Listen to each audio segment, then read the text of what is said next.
This is episode 19 of the Voices of Boyle podcast. We're fairly racking them up now. And this week we were delighted to chat to Cian Smith. For those of you that know Cian, you know what to expect. And for those of you that don't know Cian, this is going to be an eye-opening episode. And before we start, I just want to say a huge thank you to Cian for being so open and honest in this chat.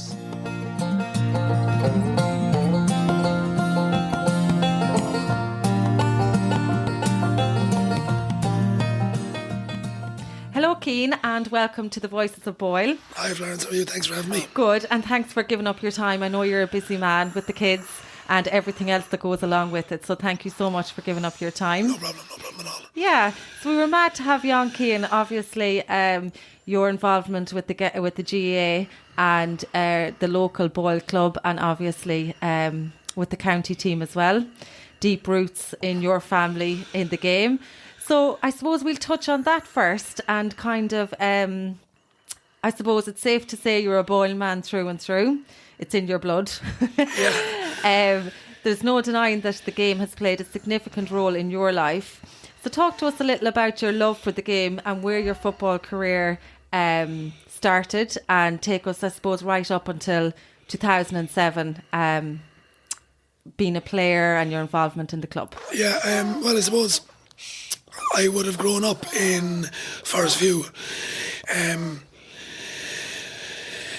And basically, we didn't do anything else but play sports. I was lucky enough to be surrounded. We had the O'Connors, the O'Donohues, the Conboys, Alan Emmett, and then Michael McHale was around the corner. So basically, it was all sport. It was Gaelic football, soccer. When Wimbledon was on during the summer, we played tennis. So you'd go with whatever was on, yeah. O'Connor's used to have a little iron gate on their driveway, and when Wimbledon was on, we'd close it across, and that was the net. Yeah. So the driveway was on a slope, so every second game you'd swap. You'd be playing uphill and then downhill. We played that. We had the green in Forest View as well. So there was a time actually when we dug up a few holes for pitch and putt, played a bit of golf around there. Funnily enough, we even played a bit of cricket a few times, but mainly soccer and GAA. I suppose we were blessed as well. We had the green, but behind our house in Forest View was, we'll say, the old boys' school pitches. Yeah. The old 3 pitches that were lengthways. Now there's only one across the place. Back then there was 3 of them. Right. And we literally used to hop the fence at home and go down to the boys' school and play. But the green was mainly our main hangout, and we played all day day and night. Yeah. And then during the winter, then you'd play outside on the road. You had to be at 2 pieces of wood or 4 pieces of wood, 2 each side with the goals. You'd play on literally on the road between the footpaths. And then if there's a car coming, someone would shout, "Car!" Everyone would move in, kick the wood out of the way. Car would go by and play on. And you'd play there till all hours because of street lights. And you had a good gang. You must have had, you wouldn't have had a full team, I suppose, would you have? But you would have Wouldn't be far off close it. enough. Now, I would have been the youngest of the sort of group that I hung around with. So I would have been, I was always the youngest. And that was great. You get really looking up to these guys. But you were playing with guys that were 4 or 5 years older. And you just got on with it, and they treated you the same. They kicked you around the place, you kicked them around the place. That was it. Good lesson. That was brilliant. Yeah. You couldn't have grown up anywhere better. And then Donal came along, then joined us playing football. I remember playing, Enda would have been 8 or 9, playing with us. I would have been, I'm 5 or 6 years older than Enda, but he would have been playing with guys that were 6, 7 years older than me. So it was great experience, great learning. You learn life lessons nearly. Oh yeah, and it toughens you up. Oh yeah, but the thing about it is we never had any hassle. Everyone just played football. You were competitive. You had to laugh, and that was it. We used to go down to the shop, and Abbey Town, then go down Mr. Freeze, whatever, sit outside there for hours. All that sort of stuff. I remember vaguely, it was coming to the end when I was maybe 9 or 10. Used to play street leagues. So Forest View, I think Churchview had a team, Tarman Plunkett Avenue had a team. maybe that might have one other team. Marion Road, maybe would they have been in with Churchview? They might Probably, have been. yeah. And there was always controversy over players, so he's playing with them. I played in one or two of those tournaments. I vaguely remember I was very young playing in a tournament and in the boys' school, and the rule was everyone had to give £1. And I think Mark O'Connor might have been in charge maybe, but when the tournament was over, he went into Gay Sheeran's old sports shop on Main Street and bought a cup. And that was the prize. That was it, yeah.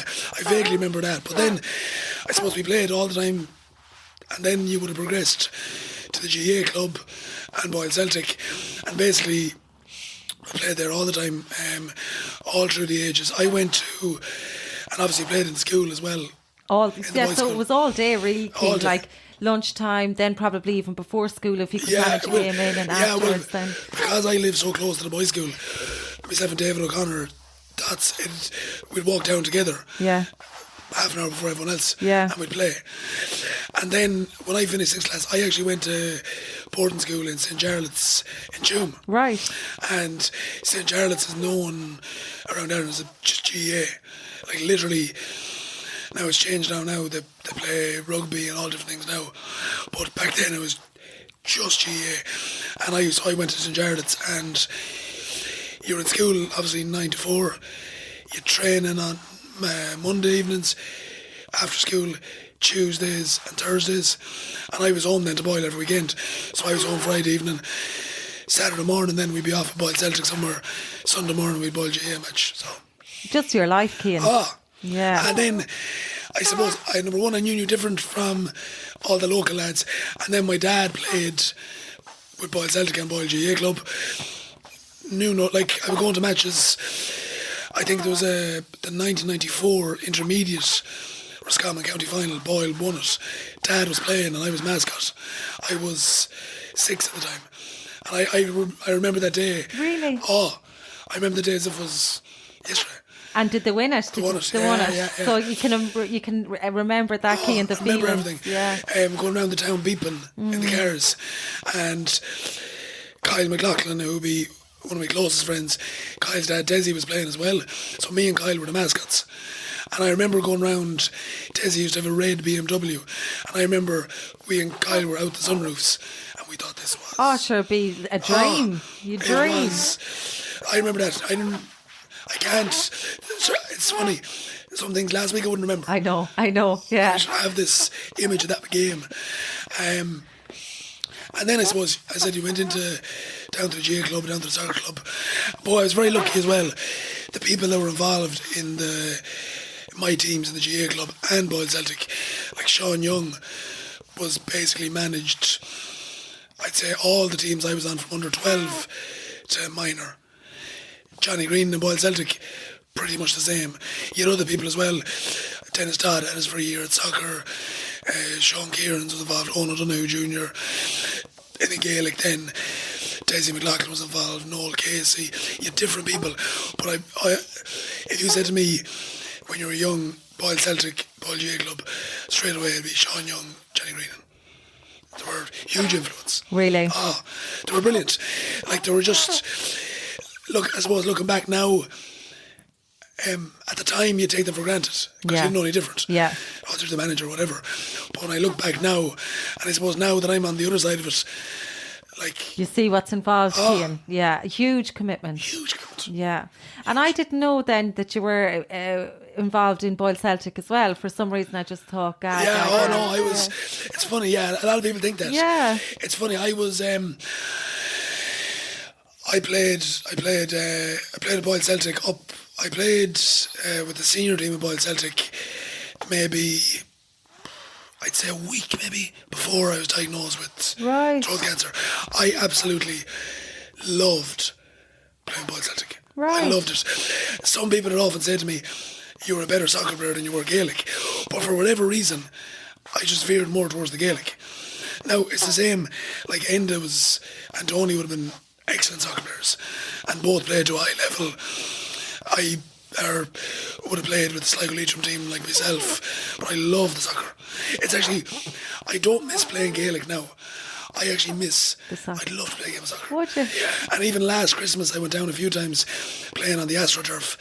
Now, I probably shouldn't be, but anyway. Say nothing. Anyway, I loved it. Yeah. Like, obviously, I can't get around the pitch. I'm not able to run. But just even to kick the ball, Cian. But I've been trying to run, and I get frustrated because my mind knows what I should be doing or what I want to do, but my body's just not able to. Yeah. And it gets frustrating. Yeah. But I loved it. But a lot of people say that about That's soccer. very interesting. So did you play, Cian, all the way up to that point as well? All throughout your youth, you were keeping both clubs Oh, going? both. Played, Fair play. Played both. All of them. And never, there was no doubt. Like, it never came to my mind where I said, well, no, I'm not playing. Even when I was on the Roscommon under 16 team and panel, obviously if there was a Roscommon match on, you play that. That would take preference. But if there was no way I'd be stopped playing. I play both. I love both. So it's a huge, huge part of your life, all grown up. Yeah. And then I suppose from primary school then over to Tuam to do the boarding school over there, continued over there. You played for the school itself. Yeah, I did. Yeah. Played 5 years in the school and loved every bit of it. But it was, I suppose, what I loved, what I do love about it is, I played a good bit of golf as well. I still do, and I love golf for the simple reason is it's the only competitive sport I can still play to my max. Obviously, there's no running. I can still swing a golf It's club. not impacted. No, Yeah. but I'm hugely, hugely competitive. Everything I do, I have to win. Yeah. Like if it's just the way it is. Oh, very bad, yeah. Yeah. Very bad. I drive myself mad at times. But I was lucky enough to be involved in teams all the way through that we would have been competing to win stuff. And it's like a drug, like. It's in you, yeah. And I suppose from going around in Desi's Beamer back in those early days, sure, that would have had a huge influence on you when you can see what happens when you win. Absolutely. The joy. And, there's no getting rid of that then. No, it's great. And you kind of would say, I remember now even again, we won under 12 soccer and Gaelic the same year. We got lost on the 14 final in the soccer, won under 16 the Gaelic. I remember we were always successful either both together or every second year. Brilliant. And it's all the same lads that play both. Yeah. So you get to celebrate and yeah. And it's even, you have great times. Like everyone says, you play sport to participate and it's great. And you do. Participation is great.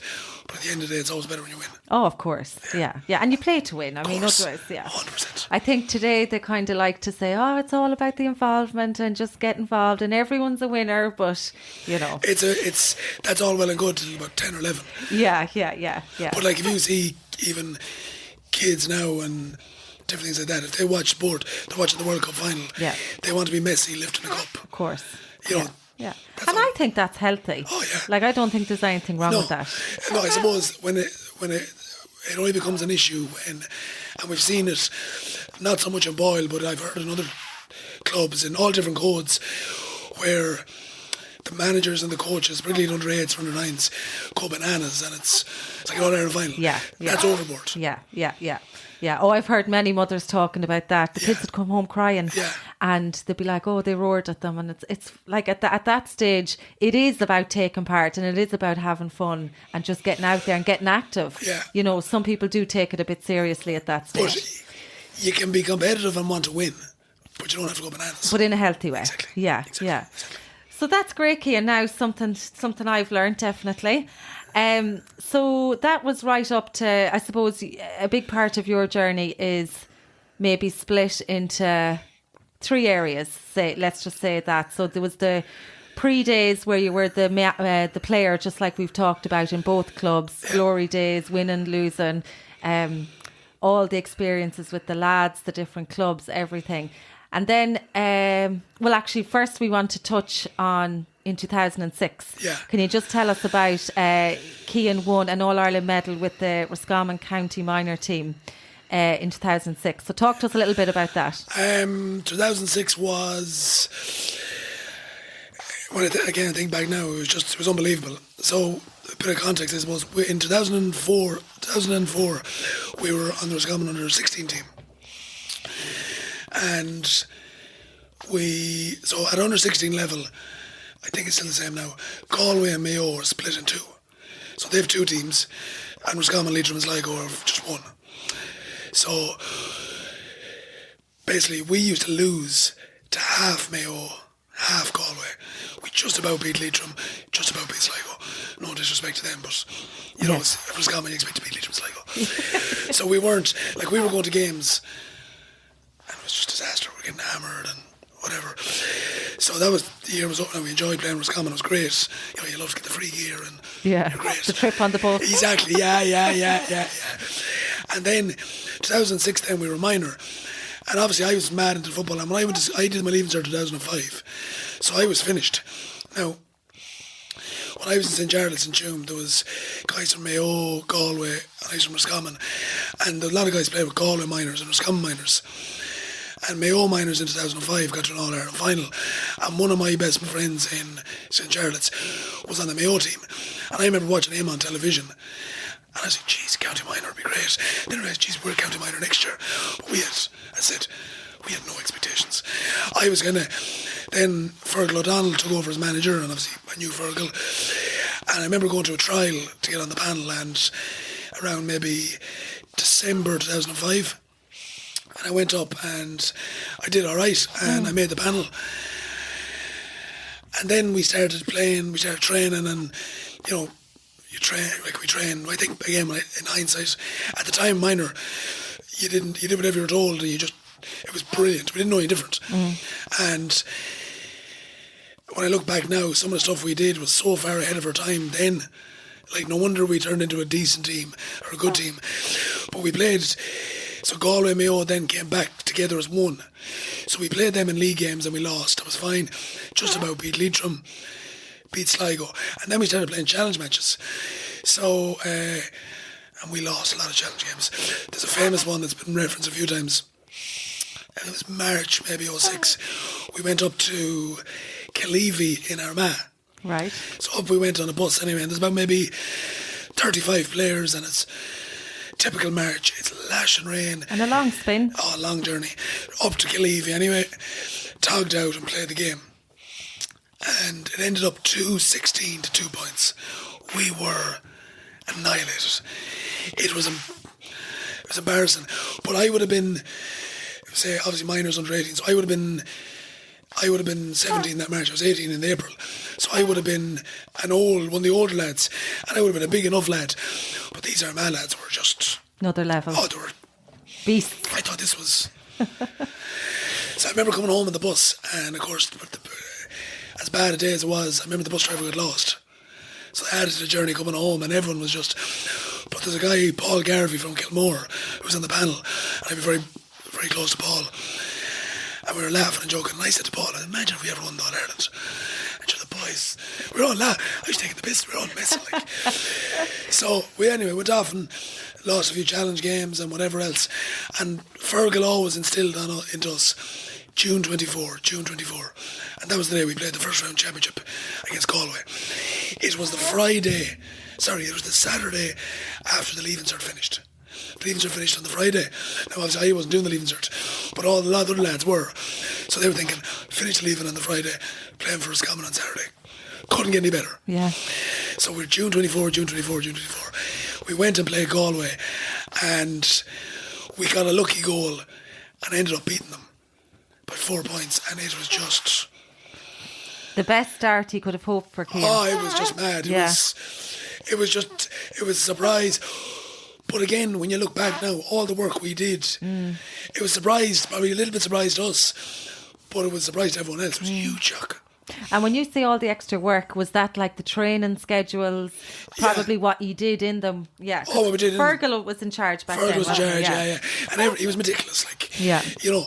And because Fergal had, we'll say, captained Roscommon 5 years earlier, took on a championship himself, he knew. Like, we were at a different level, I'd say, than most minor teams, I'm guessing. Yeah, he wouldn't have, a lot of other teams wouldn't have had someone like Fergal that had been through it. So soon. Yeah. And we had a good team now as well, you know. But then we went to the Connacht final against Mayo, and it was in Castlebar, and the minor games are before the senior games. and it was a scorching hot day. And Mayo were playing Galway in the senior final afterwards, and it would have been the biggest game that any of us would have played because the senior game was on afterwards. So about half time in the minor game, we came back out, and there could have been 10 or 15,000 people coming in early for the senior game. Yeah. Now I was sub on the minor team. I came on in every game, part of the replay in the final. But I remember coming on that day early in the second half, and Tony Shine, I think, shouted something over to me. And I couldn't hear him. It was nothing we experienced before, and we ended up winning the game, and it was just mad. Like, it was just, I suppose, the whole experience. Like, because Roscommon now, ever since then, we've won a few minors and whatever else, but at the time it was so new to everybody, players, management, supporters. We didn't know what to do. Like, it was just bananas. Yeah, so that was the Connacht final in the bag, the Connacht title in the bag. Yeah. So from there then, where did you go? We went then, we played, so the way it was then was the 4 provincial finals. The winners of, at that time it was the winners of Connacht played the runners-up in Munster. So we played Tipperary in Tullamore. Again, even though Tipperary lost Kerry in the Munster final and we won, people kind of fancied Tipperary to beat us. And we went out, and it was comfortable enough. We beat them like by 4 or 5 points. And all of a sudden then you realise, geez, we're going to Croke Park. I was like, never played in Croke Park. And then, of course, the place went mad then, like the town and the county went mad. Yeah. Because we had one enter, like. Yeah. So we were all loving it. And we, because we never played in Croke Park before, a week before it, we went up actually and togged out and got like 40 minutes on the pitch. Because it's like no other pitch. The pitch, it's wider, it's longer. And obviously the stands and everything's huge. Even the dressing rooms are huge. So we went up and got familiarised with ourselves. But we went up to play Meath, who won Leinster. So they're a serious team, obviously. And again, we were way underdogs, and that was fine.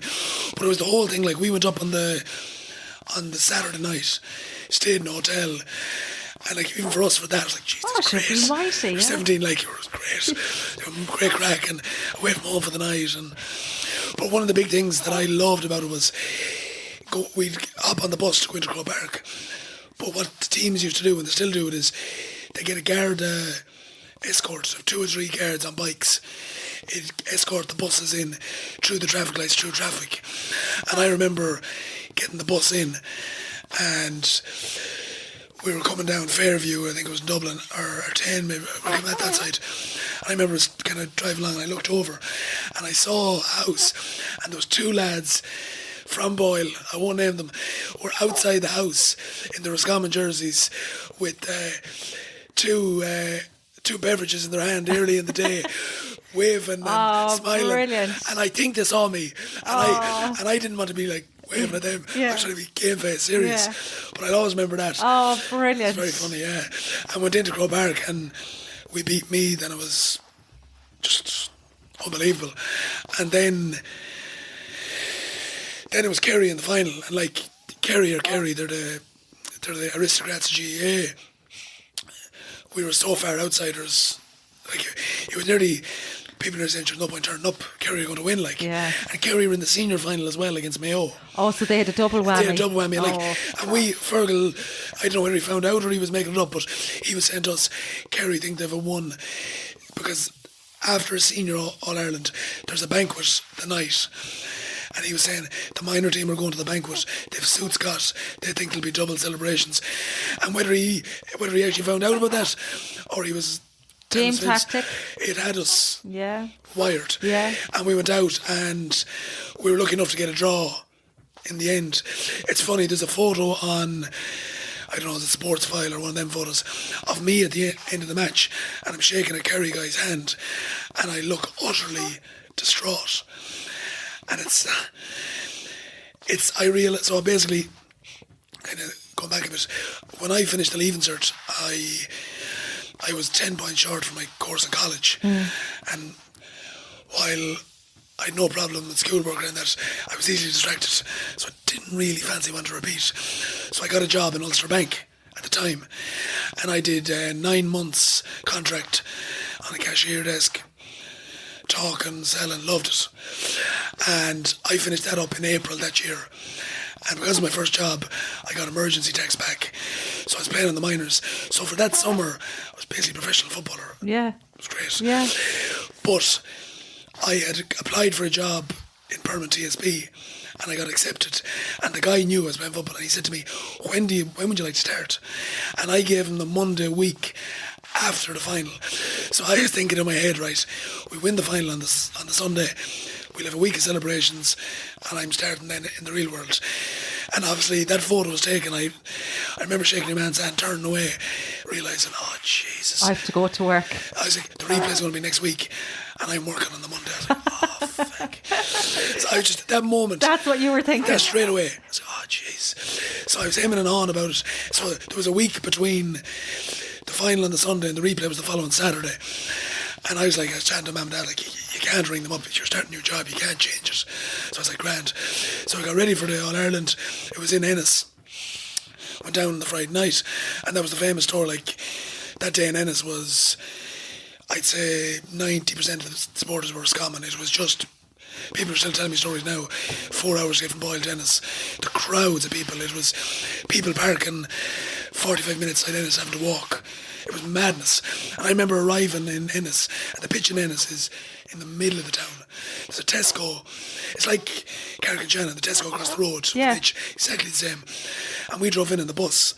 And I remember getting out, and it was like, it was people everywhere. And we used to walk into the dressing room, drop our bags, and go out onto the pitch for a kick around. And normally there's no one in the stadium. We went out that day, I'll never forget it. 5,000-6,000 people in there. Packed. Like an hour and a half before the game. Mad. So we went down and won the game, obviously, and it was, you know, the best ever. And we went back to Roscommon that night, and it was just mayhem. Yeah, I remember, Jan. It was brilliant. Yeah, the whole county was alive. It was mad. Yeah. And then on the Sunday, then I was like, I stayed in Roscommon on the Saturday night, obviously, and I came back to Boyle on the Sunday morning, and I was like, I'm starting a new job in Maynooth. On the Monday. I was like, no, sorry, I was starting training in O'Connell Street, in the permanent TSB branch on O'Connell Street. The 2 floors upstairs were for training. And I was there for 2 weeks before I went to Maynooth. And I was like, what am I going to do? Did you ring up? No, I didn't. Did you not? So what I did was, I was like, no, and I wasn't driving at the time. I was like, I'm not hanging around because I'd be tempted to go to Roscommon.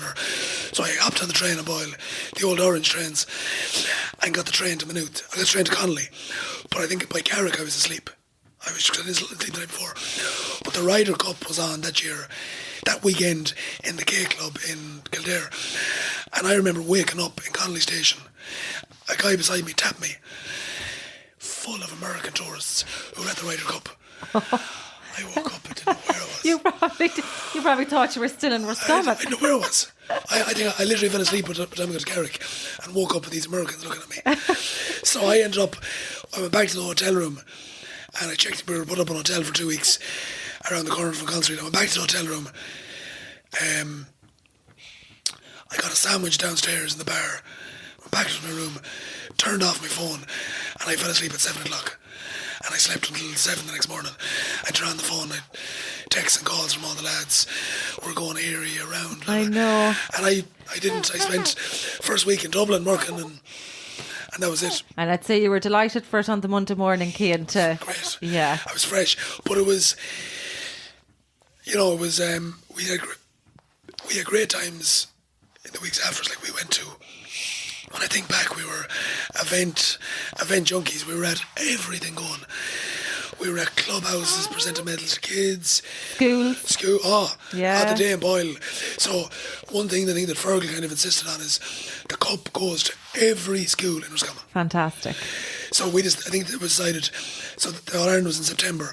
So I think it was decided between September and December, the cup would go to every school in Roscommon. End of story. Brilliant. So the day came to Boyle, myself, Kieran Cox from Boyle, who was on the panel with me, Peter Keane from Ballynameen and Alan O'Hara from Cootall. And then you had the club officials, Tony Conboy, Martin Purcell, Stephen Bowen, who was a selector with the minors. He was with us. I think Fergal might have been there. My mother was club treasurer at the time, she was there. So we met in Boyle like at 10 o'clock in the morning, and we went to Abbey Community College. Peter Keane was a student the year before there, so it was great for him. Great for him, yeah. And then we went to Grange, went to the convent, went to the parochial school, and we went to St. Joseph's, the boys' school where I went, and it was just... It's such a lovely thing to do, though. It's brilliant. I still there's loads of photos during COVID there when the GA Club were putting up photos of... There was a few of them, and it's mad to think now, those baby infants, I'm managing some of them now. I know. Yeah. And it doesn't... you don't realise your age until you kind of notice something like that. You know, it kind of sets home. Yeah. So, Cian, would you say that was your highlight as a player? Oh. Yeah, winning. Well, I know different things probably for different reasons. yeah, I would say it's close first. But what came out of that minor thing was, I suppose the big thing that I kind of realised afterwards is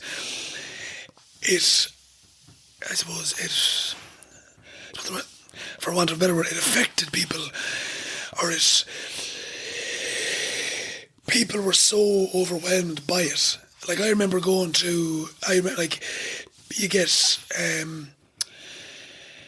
I was working at the time, and I wasn't in student. Some of the lads were still doing the Leaving Cert, some of them were first year college. There was only 3 or 4 of us that were actually working. So we were a bit free for weekends and even evening times and stuff. Like, people might ring up my dad or someone in the club and saying, you know, so-and-so is sick, he couldn't make it to the match. I wonder if Cian is ever free, or if Kieran Cox is free, or I wonder if the cup is around the town. Could you drop out to see them? Or, like, I remember going into Plunket Home one evening, and I was kind of like, Plunket Home, sure, like, what's going in here for, like, you know? I was 18 thinking, like, oh, what's this? Yeah. But I went in and, like, there's people in there, and they'd nearly hop out of the bed. Yeah. And the thing was, I wouldn't know them. They'd know my grandparents. And you get chatting to them and you're like, oh, I know who you are now. And like, for us, it was a tiny thing. And let's be honest about it, there was times when you'd be asked to do these things, and I never said no to Anton. But a lot of the time, like, oh, I don't want to go here. I know. But when you go in and see the reaction. Everything. Oh. Yeah. And then, as you said, they become the highlights. Yeah. And that's, again, we went to Drumderrig as well. And I would have called to different people, you know, people that my dad had know or my grandparents had know, that would have been, you know, housebound, or they might have been sick, or maybe they simply just, there's one man who basically just said to me, he goes, I just want to hold an All-Ireland Cup. Imagine. And he didn't, he wouldn't have been into football, but people have kind of said to you, know, if you're ever around, or if the cup happened to be here, because the cup nearly had its own diary, because this is going on all Roscommon. Oh, yeah. So like you nearly had to book it in. Yeah. And then there was other sides then, we had functions then, dinner dances, and again, I was 18, so you've been invited to technically minor under 18. You couldn't be seen to bring in guys to pubs, but I was 18, so should I go to all these things? You were like, I'm gone. But then there was other opportunities like GA clubs in London, and there was Chicago and different things. Now I didn't get to go on any of those trips for different reasons, but some of the lads, you'd fly over to Manchester on a Friday night to the dinner dance, you're treated like royalty, a few photos, you might get brought to Man United game on a Saturday and you're home again. Just experience of a lifetime. Like, yeah, that you'd never otherwise get, you know. But the connect, it's funny, so I was working in minutes then in the bank, and I'd be at the cashier desk, and obviously 2006 things were booming and the country was great, and you know, my job as cashier was you were selling stuff, you were taking in someone's lodgement, but you're asking them on a credit card. Yeah. That was the way it was. And you get chatting, I'd be naturally chatty, obviously, as you can see, but we get chatting to people, where are you from? So I was common, oh geez, you're great All-Ireland minor team. And of course then... Oh, well... yeah, and you know, I'd say, well, I was involved. Oh, you were not. Yeah. And all of a sudden then, in the bank in Maynooth then, all of a sudden I was living in Maynooth at the time.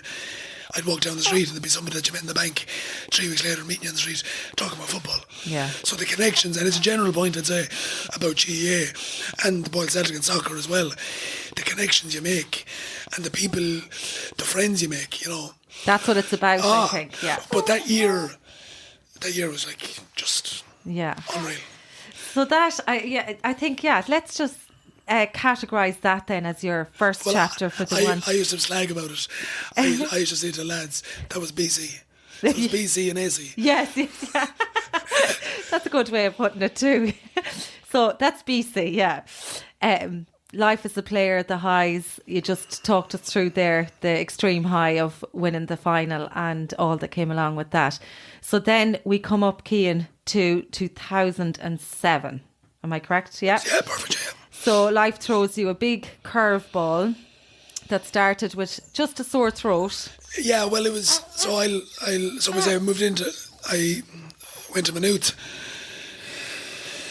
I was living and working in Maynooth, and my girlfriend at the time, now wife, Michelle, was in college in Maynooth, and everything was working out 100%. I was involved kind of on the outskirts of our Roscommon under 21 panel. I was playing with Boyle. We weren't great at the time, but you'd play with Boyle.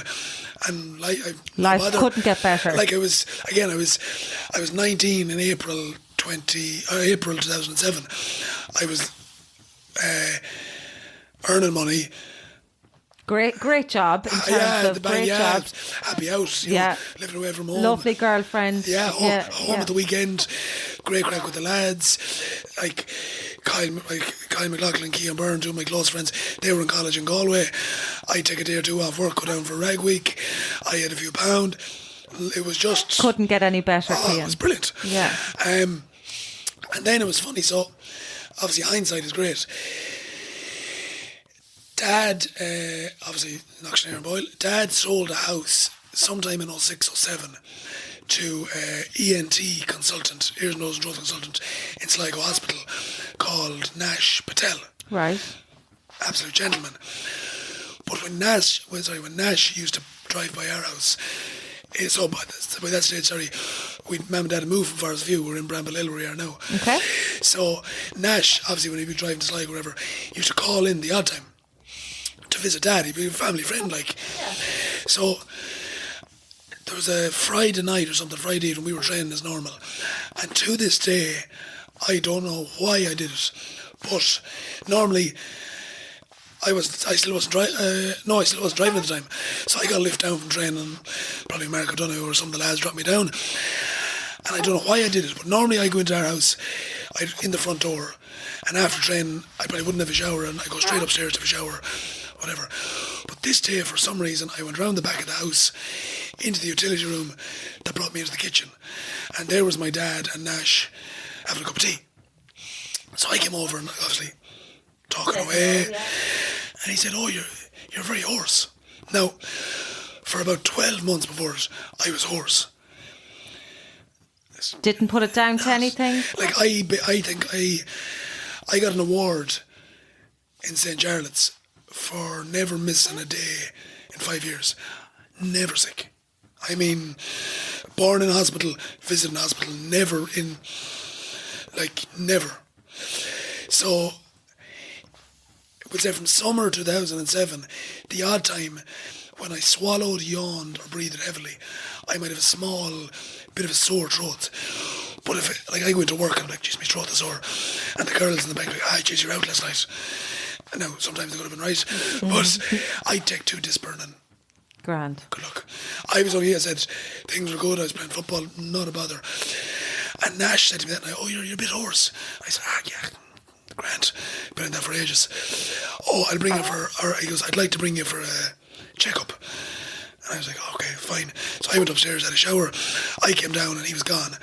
And I said to Dad, "I'm not going. I'm going for no checkup." Yeah. He said, "There's nothing wrong with me." So Dad says, "All right, sound. So about 2 weeks, I forgot all about it. About 2 weeks later, an appointment came. And I was in Maynooth, and Mam rang me and said, "Look, letter here for you, looks like from the hospital." Will I open it? I said, "Oh yeah, go on." So Mam opened it and said, "Oh, Nash made an appointment for you. It's in 2 weeks' time at 11 o'clock. blah, blah. And I rang Dad, I said, look, I'm going to no appointment. Dad said, look, he's a nice man, you know. He's gone the extra effort, maybe. Look, he was a client of ours, you know. Yeah. He's nice. At the end of the day, it's nice to be nice. Yeah. Go down, get it done. Grand. Yeah. So I said, grand. So I went to my manager in the bank and I said, look, I have an appointment here, blah, blah. He said, no problem. I think it might have been a Monday or Tuesday or whatever, but I went down, again, I was driving, so my mother brought me down, and I went into Nash in his room, and he had, in the hospital in Sligo, and he started kind of rubbing around my neck. It was grand, yeah, whatever. So then he took out, I suppose, if you picture it, your phone charger, the lead, something like that had a little camera on top of it. He connects one end into his computer, and next thing, the top end lights up, and he sprays a bit of disinfectant, he puts a bit up my nose, and that sets, and he puts the tube or the camera straight up my nose.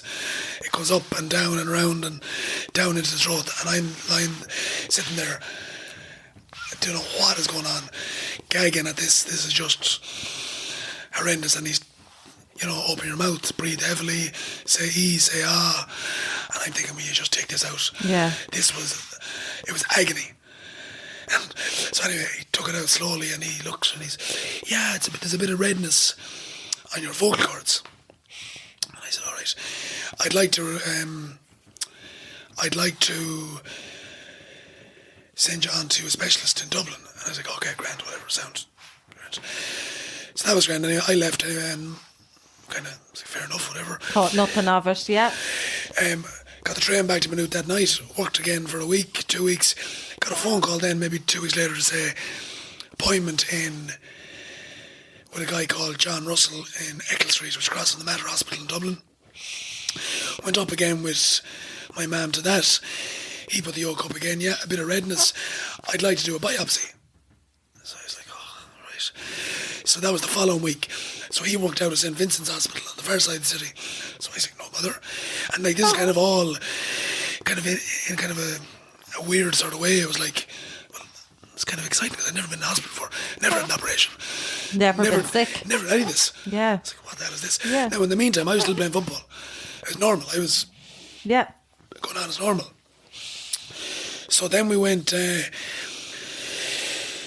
Friday beforehand. They rang me and said, look, you're going in for a procedure, take a bit of tissue away, biopsy, you might be a bit sore off it, you might need a few days off work if you tell them, blah blah.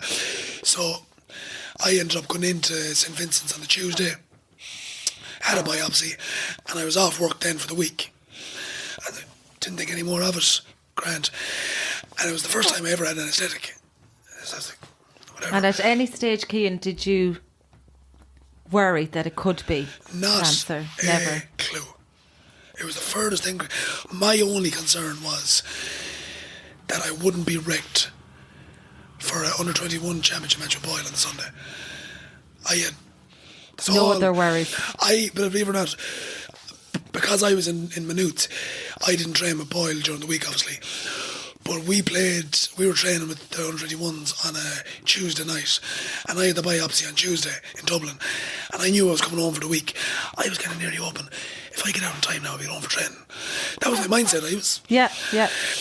Like, I had no pain, so anyway, went home anyway, and the week at home, and on the Friday morning, I got a phone call, answered the phone, and it was the secretary of a guy called Professor Angus Curran. Oh, great man. It was his secretary to say, John Russell has passed on your details. I'd like to do a second biopsy. Can you come in next Tuesday? And I was like, oh jeez, right, fine, sound. So I was like, oh no, I have to ring work and tell them now I'm going to be out for another week. That was my main concern. Mm-hmm. So I rang anyway, no problem at all. Played the match on Sunday, grand. So they said to me, come in to St. Vincent's, go in at 6 or 7 on Tuesday morning through A&E. So my dad brought me up this time, but we decided, feck it, we'd go up on Monday night. And we stayed in a hotel down the road from St. Vincent's, and went in Tuesday morning, and Eventually got in through A&E, and it was grand, and brought up to a ward, and I was told, look, you're the 5th in line to go to theatre. It could be a while. So that was fine. I didn't care. You're lying in the bed there with your lovely fancy gown on you, and you're reading the papers as the phone. Dad was there. So Dad went off, and he do a bit of work or whatever. And eventually I went down, and I went into the theatre, knocked out, biopsy. I was in the recovery room, same as the week before. A little bit sore, you're coughing up a little bit of blood, but nothing major. Back to the ward again, and you're wrecked obviously after anaesthetic. And after an hour or two I woke up, and my dad was there, but my mum was there. And I was like, all right. Like I said, oh, maybe Mum and Dad are staying. I said, maybe Mum came up Mum says, oh, I came up on the train. And maybe Mum, I was kind of saying, well, maybe this is arranged that they were going shopping or whatever. And I was lying in the bed anyway, and, there wasn't much, just chit-chat or whatever. And at about, I don't know, it was 5:30, 6 o'clock maybe, in comes Professor Curran and all his team, about 7 of them walking behind him. They close the curtains anyway, and they're standing away there, and he says to me, blah, blah, blah, we did X, Y, and Z, we took whatever, and they said, you have an infection of your cells. And I'm lying in the bed like, right?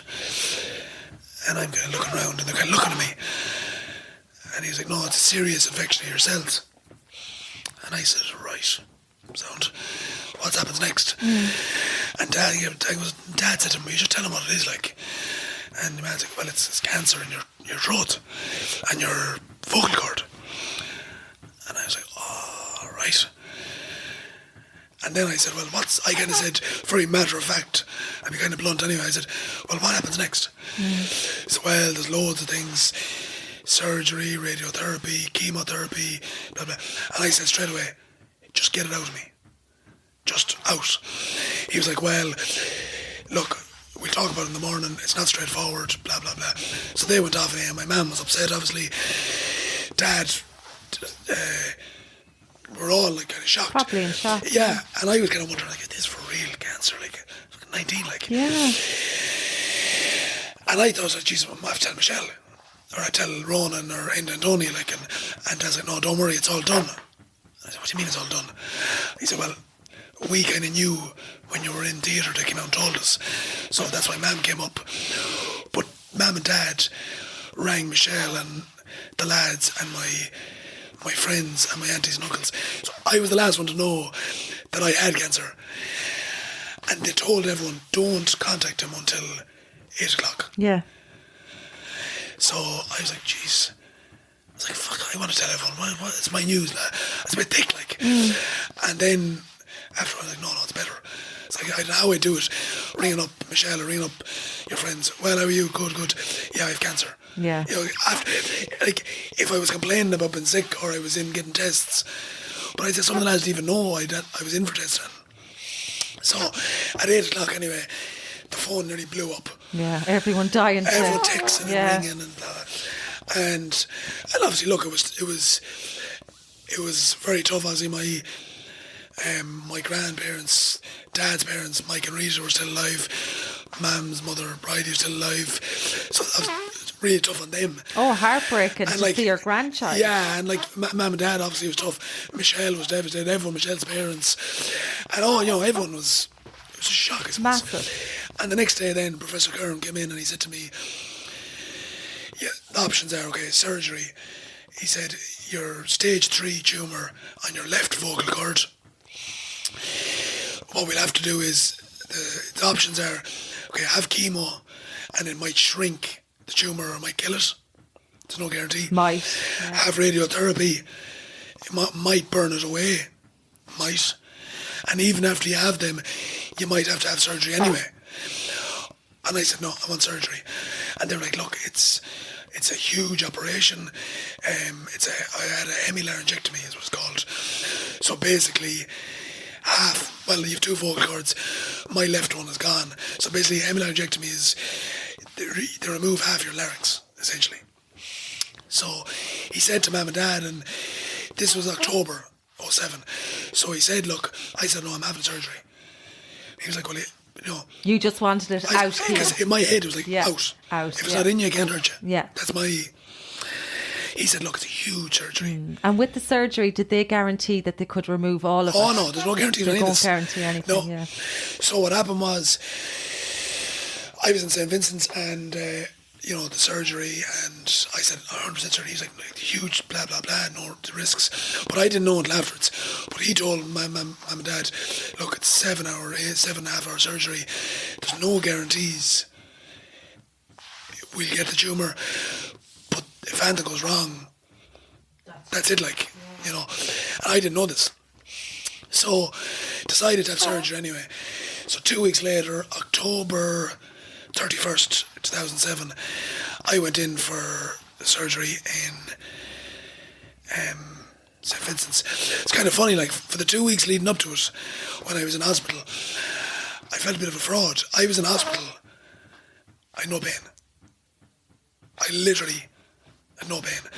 I was like, they were doing tests on me, and I had to go then to get a PET scan, where they scan basically all your body, and there was a bit of a scare with that. They found shadows on my lungs, on my kidneys, and one of the doctors said, geez, that could be, you might have it everywhere. And then someone else looked at it and said, no, there's not, don't worry. So there was a few hours there where I thought, oh geez, I'm riddled. You know what I mean? But I was literally in hospital, I had no pain. It was weird. The lads were calling in to visit me. I think the night, 2 nights before I had the operation on a Wednesday, I think maybe on the Monday, Kyle McLaughlin, Cian Byrne, Marcus Kennedy, David Kelly, there was maybe 7 or 8 of us, and Michelle, and my dad, and my dad's brother Eamon came to the hospital, and we all went to Eddie Rockets in Donnybrook. Because in fairness, the hospital were brilliant.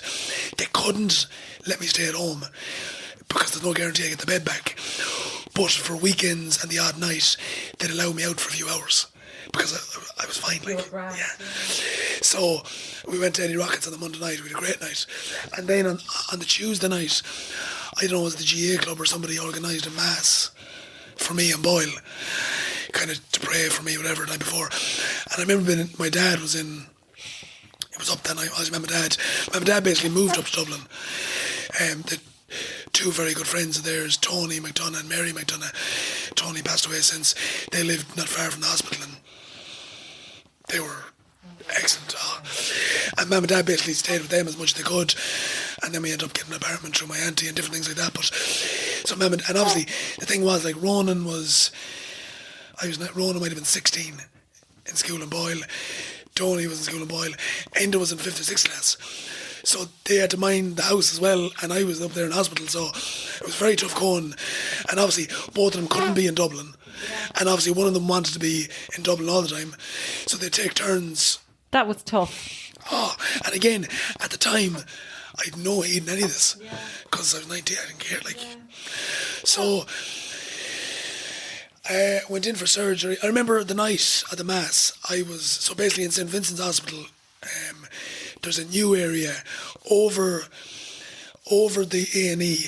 There's a new area where it's all the outpatient appointments, and there's floor to ceiling windows. And obviously, because I was in the hospital, it was tiny, my room, whatever. Anybody come to visit me, we'd always go to that window. And at night time, there's no outpatient appointments. We'd loads of chairs. So I was there all the time. And I remember sitting there the night before my operation, and I rang my granddad, Mike, and I've been very, very close to Mike. He's my godfather, and we were very tight. But I remember him saying to me, he goes, he says, I should have videoed it, the amount of people in the church. He said, he thought this was just mighty. Yeah. So I always remember that. And the next morning then, I went to surgery, and basically I don't remember anything until the Saturday morning. I woke up in intensive care, and I was morphine. I was in the high dependency unit in intensive care. I had a nurse. I had one full-time nurse with me. And I remember waking up, and I was obviously lying in the bed, and just tubes everywhere. I had a morphine pump, and I couldn't move my neck, obviously. So basically the slit from the back of my ear right to the middle of my neck, wide open. That's funny. There's two stories about this, but so family were allowed into so my mum and dad came in, so obviously I couldn't talk, so they gave me a pen and paper, so You could write down. Yeah. But I was wrecked. Might be awake for 5 minutes and I'd sleep. I'd be pumping the morphine because I was pain and just literally my neck was to the side. So after maybe a few hours, Michelle came in to visit me, and I remember seeing Michelle. I could barely smile now because I was wide, like, I suppose, without being too graphic. I had, obviously when you have surgery you get stitches. Yeah. I didn't have stitches, I had staples. Yeah. And I'd say they were 2 or 3 inches long. They were from my ear to the middle of my throat. I was wide open. But my dad had said to Michelle before I went in, look, Michelle, there's tubes and there's beeping and you can't talk, blah, blah. But Dad never mentioned the staples. So I can still see Michelle's face when she opened the door. She nearly, and still to this day, she'd often say, those bloody staples. I remember lying in the bed, and there was, again, you remember stupid things, there was a rugby match on television, and I knew it was a Saturday, and I remember that was on. Now, I wouldn't be rugby's biggest fan, but for every reason I remember that. An English rugby match, I remember it's just been on. But one of the funniest stories of the whole lot was Tony, I don't know, one of Dad's friends. Dad kind of said to him, look, to him and his wife Mary, sure, go in to visit Cian if you want. Now, Tony wouldn't be great with hospitals anyway. So I was in the bed on the Sunday afternoon, or maybe Monday, still in the high dependency unit, and the phone rang, and she got off it, and she said, oh, your auntie and uncle Tony and Mary are coming up. You were probably thinking, I said, who the hell is Tony? Didn't register. So in came Tony and Mary. Yeah. So that was grand. So Tony wasn't a great fan of hospitals anyway. So Mary was, she'd, how are you? And I'd write over and back. So then Tony came round to the side of the bed, and like you see, people are nearly afraid to come near you. So anyway, Tony says to me, I know some question, and I wrote back. Next thing, Tony took the page off me and the bit of pen, and he started writing questions to me, and I started writing back. So we were having this conversation, writing. Tony went home anyway, that was grand. And I was sitting there, I was like, why did he start writing to me? That was grand. Dad came in an hour later. Dad said, I hear Tony and Mary were visiting you. And I wrote back, tell Tony I'm not fucking deaf.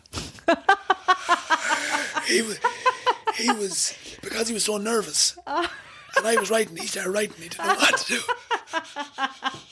And you know what, that's true. And it didn't register with me until you said it. He was pure nervous. Just pure nervous. Very funny. So he was there writing to you. And you... So, a few years later, so I literally had pen and paper, but when I was sore, literally I was shouting my writing to get bigger. And when I look back, I haven't looked back at stuff for years, but Mum has a box in the attic with all this sort of stuff, some of the stuff like, but I got a mad craving for Lucozade Sport. Now before I did this, I drank Lucozade Sport, but I wouldn't go and buy a bottle or... You wouldn't be looking for it. But obviously I had to learn how to swallow. I was been fed through my nose. All this. I got a mad craving for Lucozade Sport. I don't know what came about me. And I'd be very, very, very close with Kevin Mullen. Kevin had the shop in Abbottstown at the time. And Kevin was visiting me one day and I said, you better keep some Lucozade Sport for me. Again, I just got promoted now from pen and paper. I had one of the kids' doodle boards. So I was writing and then... Much easier. Yeah, much and easier. wipe it off. So I ended up, I was intensive care for about a week or so, a bit longer maybe, back to the ward. And then they decided, Professor Curran then said to me, look, Cian, your tumour was 2 millimetres from your right vocal cord. I can't guarantee that I got every bit of the tumour. I think you should have radiotherapy. And again, I was like, you're the boss. Let's go. So I started radiotherapy on the 1st 1st or 2nd of December. Now, bearing in mind, sorry, I skipped a little bit. I was kind of told, and my parents were kind of told, look, you can kind of forget about having Cian home for Christmas. Like, there's no way. But I actually walked out of hospital on the 25th of November, a month after the operation. Wow. And like the doctors were thinking, this is bananas. But I was very fit at the time. I was healthy, you know, there was no... And I suppose one thing that helped as well, I was positive about the thing. There was very dark days in the hospital when, I don't mind saying, I'd cry to myself. I was like, I'm 19. What the hell do I have cancer for? Why is it me? You know. What did I do? Yeah. But now they were very few and far between. In general, I was very positive. I was like, I'm going to get back. I'm going to be fine. But I have to say, Lawrence, the support from family, friends, and everybody was savage. The cards and letters from people that I knew, and I go back to the sports, like the GAA clubs around the county, soccer clubs like Carrick Town sent me a lovely card, Arrow Harps, club people I wouldn't know, but they knew I played at Boyle Celtic, or they knew of me, and like I know it's something I must do soon again, is go into Mum and Dad's attic. There's a box or a bag or two of all these cards, and just nice to have a look at them. I said it's been 8 or 9, 10 years since I looked at them, but so basically they were told, you might come out for Christmas. I walked out of hospital end of November, started radiotherapy. So radiotherapy was in St. Vincent's again for 10 minutes a day, 12 o'clock until 10 past 12. So because it was in my neck, they had to get a special mask. I think I might still have the mask actually, moulded for my face. Because of the area it was in, they couldn't take a chance that I'd move, because they'd radiotherapy, they'd radio the wrong bit of my body, and obviously with my throat, they couldn't take a chance that if I moved, they might zap the other side, and then it wouldn't be able to talk. Or they couldn't, or, you know, it was because where it is, it's so sensitive. So there's a mask, I think I still have it at home, like a mesh mask that was moulded for my face. So I'd go in at 5 to 12 into the radiotherapy room, and obviously the radiotherapy rooms in St. Vincent's it's like a maze to walk into it. Stop the radiotherapy, obviously they're afraid, so you walk up and down and around, and I went in and I hopped on the bed, and the nurse came over chatting away. Basically she put the mask over me, and it was like she nailed me to the bed. She clipped in this mask, and I was lying there and I couldn't move. I closed my eyes and you'd hear the noise of the arm coming down off the roof, and there was the radiotherapy. And just, was it going over and back? Over and back. It's literally a square. Over your neck. Now, I was staying in Dublin at that time in an apartment not far from Vincent's. So for the first month, not a bother. I go in, radiotherapy done, and we weren't living St. Vincent's in Donnybrook on the north side, or south side, sorry. So what I used to do was, I had a great time. When I think back, I'd have the radiotherapy, I had no pain, nothing. I'd go for a bit of lunch, see if I had the but everyone was working around college, so there's no one around but myself. I might go to Dundrum, go to the cinema in the middle of the day. I was living the life. Michelle, we finished college in the evening, she'd come in, you know, I was... And at that stage, Cian, could you talk? Were you back? Yeah, you were back, okay. I was talking low. Yeah. A lot lower than I am now, obviously. But the big thing for me was learning how to swallow again. Yeah. And they're all afraid I went down. But to go back, sorry, I skipped a bit again. I'm all over the rest. No, you're all right. Go back to the Lucozade Sport. Yeah. The first day I could drink properly, I got a bottle of Lucozade Sport, I took a mouthful, and I got sick. They were disgusting. Even though I was craving for it, it was... vile. Oh. It was... And to this day... You can't drink it. Barely drank. Barely. I wonder what it was then. I don't know. It was maybe it's the fact I couldn't have it. Yeah. Like I had to learn how to swallow again. Yeah. And that was a big thing before they let me out of hospital. So what did that involve then? Because you just think swallowing, all of us just take it for granted. Yeah. So to learn how to do that, what was basically, the process? You went into a room in the hospital, and it was a speech and language therapist, I think, and there was a swallow, and I don't know the official titles. But literally, they used to kind of x-ray my... So I'd be a live x-ray of my swallow. I'm sure there's some other name for it, but that's what I thought it was. And then they might give me a little bit of water And the first time I went down, like, it was down the wrong tube, and you're coughing, and then they might give you a marshmallow, soft, a bit of ice cream, a mashed up banana, soft food, just to get me into the motion. Yeah, but basically to make sure it went in the right tube, because it wasn't going to my lungs, obviously. So that, needless to say, I love my food. It didn't take me long to get that back. Yeah. So, but that was a big thing. But I had to be careful. Even to this day, Florence, now, I would soup, for example. If it's too hot, it sounds mad. Soup is too hot. I have to wait till it cools. Even you'll see now, if I ever have an Americano, I'll throw a drop of cold water into it to cool it down a little bit. Not freezing cold or anything like that, but my throat to be a bit sensitive.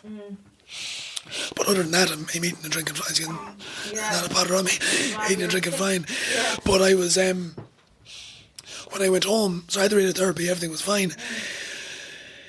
So then Christmas came along. And obviously, after all that went on, it was a big Christmas in our house. And all my aunties and uncles were coming to our house. It was the biggest Christmas dinner we ever had. And I had the starter, lovely. And just before the main course, the turkey and ham, my throat started to get really sore. And I mean now, agony. And I couldn't eat the dinner. And from the 25th of December, so I was due to finish radiotherapy on the 1st of February, I was absolutely in agony. I was in Dublin in the hospital. The tiredness kicked in then. So I had radiotherapy on Christmas Eve. I was off then Christmas Day, Stephen's Day and 27th, and I was back then, and I had it every day bar Sundays until the 1st of February. But I went to a stage where I would get up at 11:15 or 11:30. I wasn't fit to get the bus. I'd get a taxi into Vincent's, have the radiotherapy, back to the apartment, bed. There was a few days where I'd sleep from maybe 1:45 in the day until 11 o'clock the next morning. I couldn't And eat. were you on medication, Cian? Yeah, So I was on Salpadol. Yeah. It's like the strong Salpadine, or to knock you out. Yeah. Great for pain. But I couldn't swallow anything. Like, it's hard to believe, you look at me now, but I was down to 9.5 stone. I couldn't eat. I literally wasn't able to. And anything that I could get down just came back up. And that brings another set of concerns then. Yeah, I couldn't, and then got through the radiotherapy, and eventually then the pain went and everything started coming back. And I was fine then, not too long afterwards. Like, I was determined, the way I be, to go back and play football again. Adamant. So I think it was about maybe March or April 2008, I went down to a training session with Boyle, and the lads were like, you're off your head. And my mother was like, are you sure? And I was like, yeah, I have to go. And to be honest, unless they locked me in, I was going. And I remember going up, and I was delighted to be back.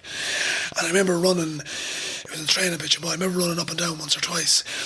And Liam Conroy was with me, and I was breathing I could barely talk. And I was like, oh, this is a disaster. And Liam put his hand on me and he says, Rome wasn't built in a day. That was great, I know. Like the way Liam said it. And just what you needed. Yeah. It was a great boost. So I ended up going back playing football that year. I struggled through it, and I suppose in October that year we got to the county intermediate final. And I came on in the final and scored a goal. And we ended up drawing the game, and we lost the replay or whatever. But I was so happy, for pure selfish reasons, to be back playing football. Oh, and scoring a goal. Yeah, it was Jesus. just... And then, funnily enough, on the 31st of October 2008, a year to the day, I was in surgery again in Sligo Hospital having my appendix out. A year to the day. A year to the day. You couldn't write it, Cian. Couldn't write it. And then I went back to work then shortly after that, and life went on, so to speak. That was 07, 08, 09 playing football, 10, 11 playing football, no bother. I suppose 2013 we won the intermediate championship with Boyle, and when you ask me about the minors being the number one, it's joint number one with this. Right. For the simple fact is, I won. Obviously, Enda and Tony were playing. I played. After all, I come through to win something like it was. But I suppose, like I said, you always know, or you feel the support when times are tough. And when I look back now, it was my sporting connections in particular, the GEA club mainly. The support that people give you is just unbelievable. And I suppose winning, it's extra special with my brothers as well, obviously, you know. Yeah. But I always knew that I was in bother because, again, like I was saying earlier on about playing the soccer at Boyle Celtic Christmas time or last Christmas, everyone's windpipe, their entrance to get the oxygen in, is a certain size. Mine is about half the size. Because the radiotherapy burned all the tissue, I apparently, so my professor told me, my healing ability in my body is savage. But the problem is, the scar tissue growing back around my throat has grown back a little bit bigger than what was there. Which is, he says to me, your body is great to be able to heal itself, but it causes a bit of problem with your windpipe because you're hard to get your air in. Right. So I'll think back, I was playing football and I wasn't able to breathe. Like, there'd be games when the guy would be marking from another club and said to me, are you alright? I remember training one day and I was playing with Sean Purcell. He was marking me and the ball, I don't know, I was breathing, remember, and he goes, are you, like, should you be playing, like, are you alright? I was like, yeah, what are you on about? Go away, like, stop annoying me. Do you know, I was like, I'm fine. But you knew in the back deep of your down, mind, yeah. Deep down. And then 2014 came then and I said, no, I can't play outfield anymore. So I spent a year playing in goals. It's a disaster. And never a goalkeeper. Just wanted to be involved, but yeah. it's never any good. But I knew then I basically, in 2013, 2014, Professor Kerner kind of said to me about a tracheostomy tube that I have now. So back then, Cian, when you were playing the football for the return, what was your throat like back then? You didn't have the tube you have now. It was just normal. I had a scar that I still have from my ear to the middle of my thing. I was hoarse. That was it. Okay. But and I just couldn't get the breath in. Yeah. That's the problem. Reduced oxygen. Exactly. Right. So then came the call from the professor for So I at the time I was going back to St Vincent's every 3 months and doing checkups, and they were excellent. They were top class. So he kind of said to me, look, you got to look into this. He says, because his biggest fear was, number one, he says, he kind of said to me years ago, you think about giving up this football. Because he says, if you ever, God forbid, got a bang, and you banged your head and you went down, the people, the physios and the doctors at the pitch, or even if there was none there at training, don't know that your airway is obstructed. That could be it. Like he said, you might... They won't know what to do. Over. Yeah. Or he said, something very simple. You're walking to work and you slip and bang your head. You can't get enough air in. Yeah. He says, you're not like anyone else. And I was like, yeah, sound, whatever. I'm playing. Pure thickness, like. So I knew I had to give up the football. I went in goals for the year, but I knew I had to give it up. So anyway, I decided, right, I'll get the tracheostomy. So I was like, right, and it was a big decision to make, yeah. So it was November 2014. So basically a tracheostomy is a hole is put in the middle of your neck to help you breathe, essentially. It's basically another way to breathe. You breathe through your mouth, I breathe out this tube in my neck. So the tracheostomy is put in, and then there's an inner cannula that's put in as well. And I change that every day, or more. It depends. Sometimes it can get blocked. And is that part of the tube, Cian? Yeah. So there's a tube, and then the inner cannula goes inside the tube. Right. Okay. So I change the inner cannula every day, sometimes twice a day. But at night time I take it out, and there's a special night tube then. And then there's a thing at night called a Swedish nose. So basically it's my nose.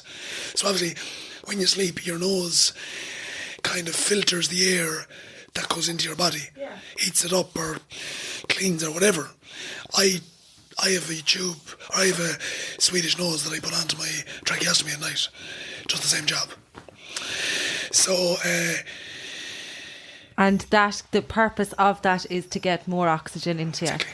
But it's a big decision, I suppose, for a young lad to go from virtually looking normal, if you know what I yeah, mean, 100%, yeah. to having this tube coming out of your neck. Yeah. So that must have been a tough one to deal with. It was, and I kind of sat down with Michelle and I kind of said, look, now Professor Curran did say, like, you know, we're always, like, in fairness, he was always looking at avenues. Like, he brought my case to an ENT conference in Montreal one year, and he presented on me. See, because throat cancer is associated with men between 60 and 80 that smoked and drank heavily.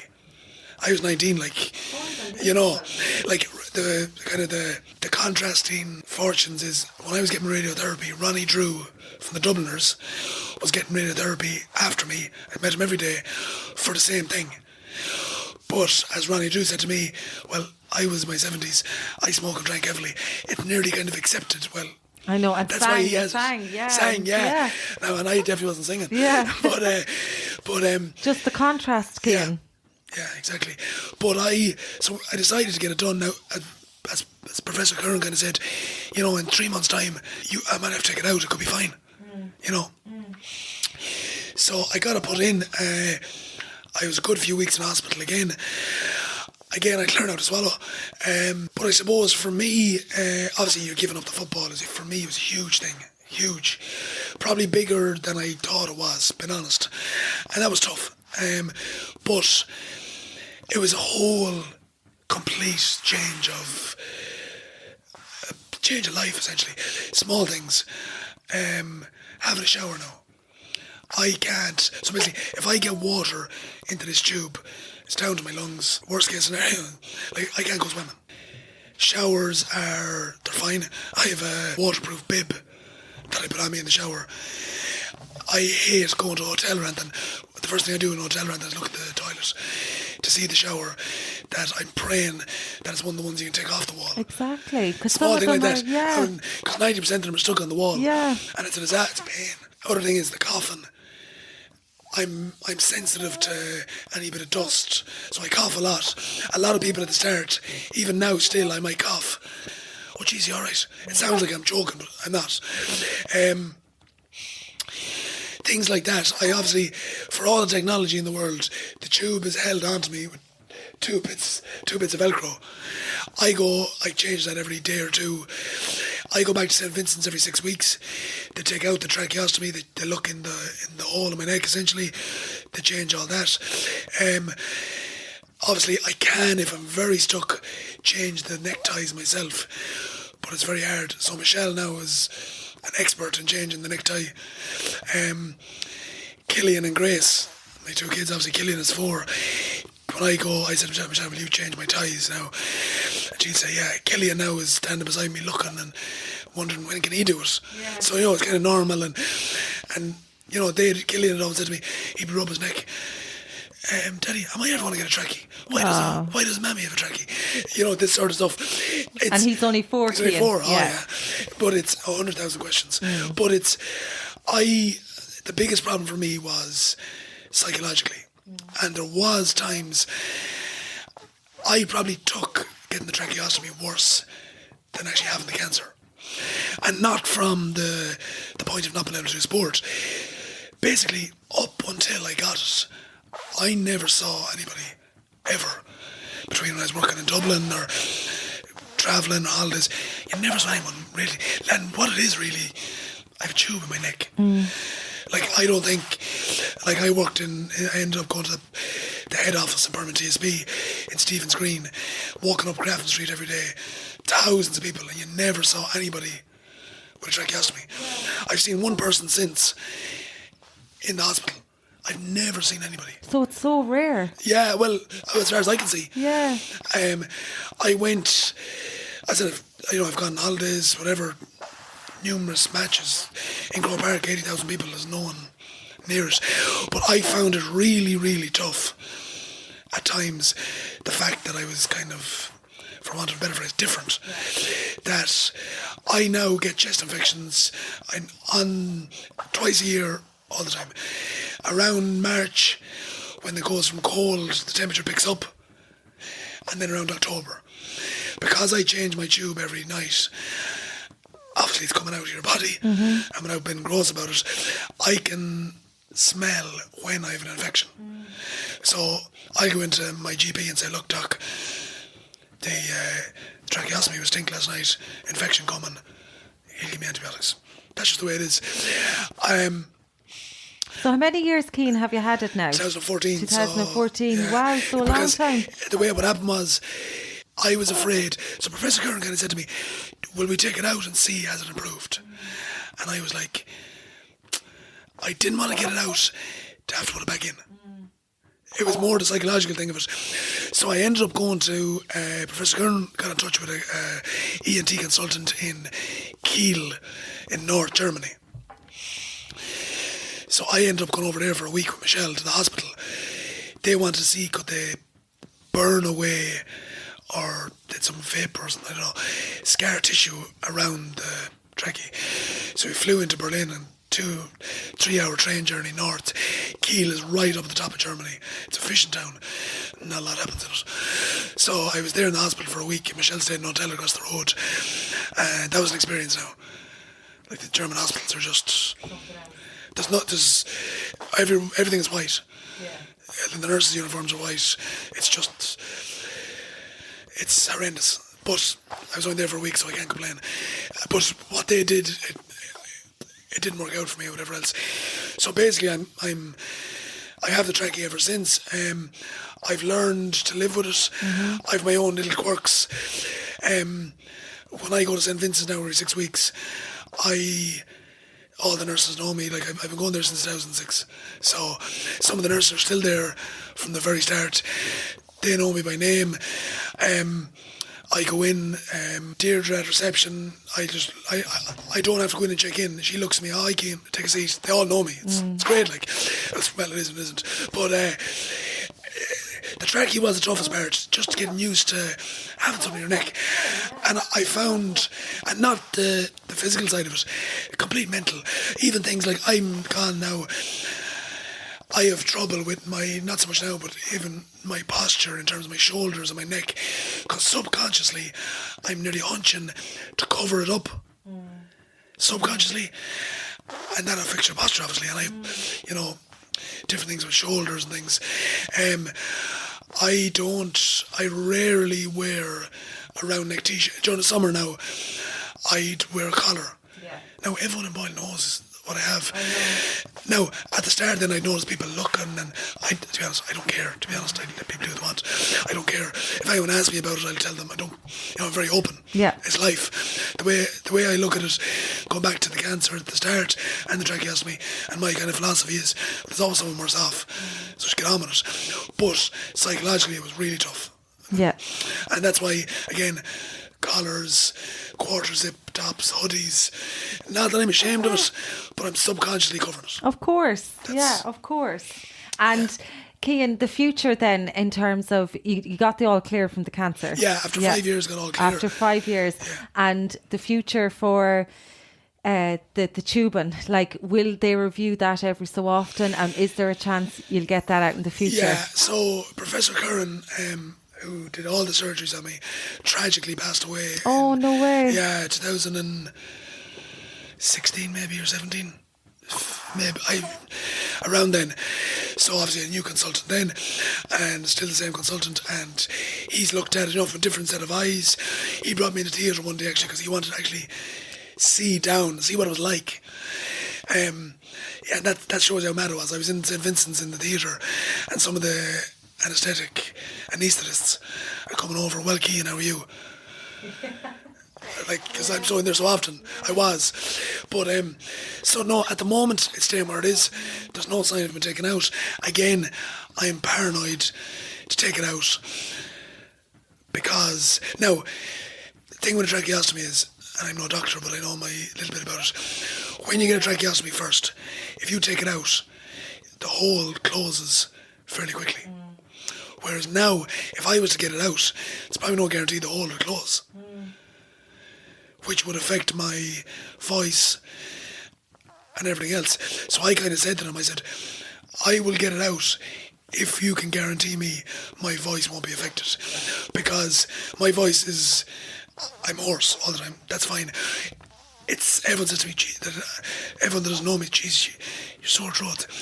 Not a bit. It sounds sore. But you don't notice, and you're not strained or anything. No, it sounds like that. Yeah. Not a bit. Yeah. I rarely, the odd time I get a sore throat, but rarely. But it sounds like that. So I said, you can do whatever you want to me, but my quality of voice cannot drop. Just for life. For everything. Like, I'm so used to the way it is now. So I'd sooner... to take that away would be... Yeah. Well, I'd sooner hold what I have than to take a chance on it might work. But if it doesn't... You can't take that chance. Not hope. Yeah. So look, if I have it for the rest of my life, I have it the rest of my life. Like I said, there's always somebody worse off. So. Wise words, Cian, and I suppose for anyone that's listening, that just the last couple of minutes has shown how much you've been through. Yeah, that's from that first day in your house to that guy saying you have a hoarse throat. But the funny thing is, like, if I didn't go in the back door and went upstairs, you wouldn't have seen him. And then it could have been stage 4, and then Jesus, and that's it. I believe everything happens for a reason at the same time in terms of you going around to the back of the house that day. I don't know why. Yeah. Honestly, I don't know why. Still to this day. Not a clue. Yeah. And it's just one of those things, I suppose. Yeah. So I suppose then that was, you talked there then about giving up the football. That was one of the hardest things you had to do. But not want to give up. No. And the bowelness had to come out in you. Pure thickness.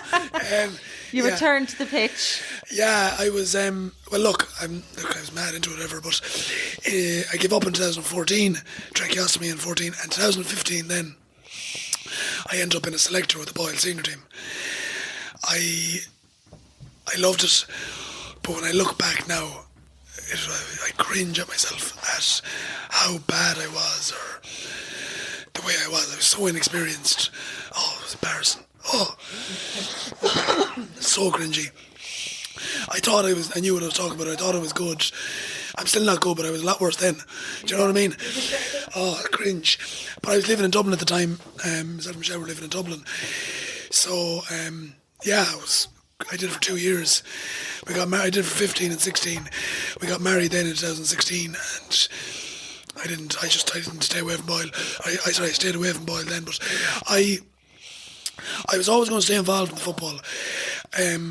I would have helped out with various teams, and I became very friendly with Fergal O'Donnell. He was managing teams, and I got an insight into it. Obviously, my dad would have managed teams at Boyle for years, and obviously I had a natural interest in it myself. And obviously Enda and Donny were playing, and I was going to more matches and things like that. So I was in Dublin, and 2017 then I got involved with DIT, Dublin Institute of Technology, their Siggers and Cup team. They asked me to coach them. I loved that. It was just brilliant. And then I suppose as adding on to the football side, in 2017 I started a course in college for auctioneering. So I was with Permanent TSB since 2006, loved it.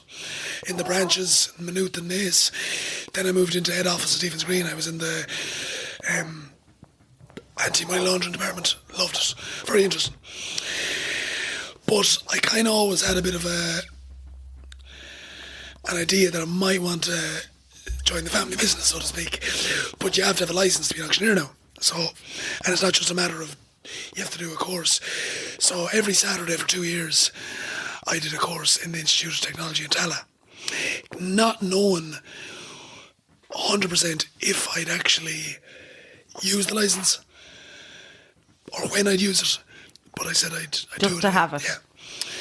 So that was a change for me, because I never went to college. I was straight to work at the bank. So, But in 2018 then, myself and Michelle decided to move home.